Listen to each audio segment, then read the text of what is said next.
இப்போ பெட்ரோலில் எத்தனால் கலக்கிறது அப்படிங்கும்போது முதல்ல எத்தனால்னா என்னன்னு தெரிஞ்சுக்கணும்.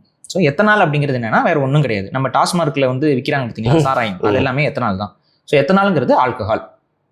ஆனால் பியூரஸ்ட் ஃபார்ம் ஆஃப் எத்தனாலுங்கிறத நம்ம குடிச்சோம்னா செத்து போயிடுவோம்.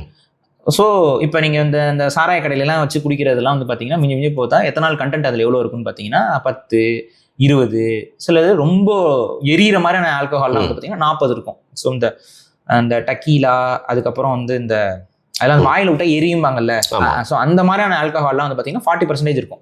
ஸோ 40% இருக்கிற ஆல்கஹால், அந்த 40% எத்தனால். அந்த எத்தனால் 100% இருக்கிறதா எத்தனால். அது எரிவாயு மாதிரி அதை பயன்படுத்த முடியும். அது நெருப்பு வச்சிங்கன்னா எரியும். ஸோ அந்த எத்தனாலை வந்து பெட்ரோலோட கலக்குறாங்க.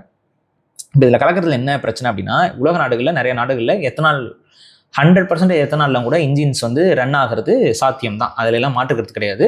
இப்போ உங்களுக்கே தெரியும், கியூபா இங்கெல்லாம் சவுத் அமெரிக்கன் கண்ட்ரிலாம் நிறைய பேர் எத்தனால வந்து ஒரு ஃபியூலா பயன்படுத்திட்டு இருக்காங்க. ஸோ அங்கே சக்ஸஸ்ஃபுல்லாக அது நடந்துகிட்டும் இருக்கு. ரொம்ப வருஷம்னா நான் சொல்றது 10-15 வருஷமாவே அவங்க வந்து பியூர் எத்தனால் எல்லாம் வண்டி ஓட ஆரம்பிச்சிருச்சு. ஸோ அது ஒரு தற்சார்பான ஒரு ஃபியூல், இதுல எல்லாம் மாற்றுக்கிறது இல்லை. ஸோ பெட்ரோல் எத்தனால பிளெண்ட் பண்றதுலையும் நமக்கு வந்து பெரிய அளவு பிரச்சனை கிடையாது. ஆனா அதை எந்த முறையில பண்றாங்கிறதுல தான் இப்போ நமக்கு பிரச்சனை வருது.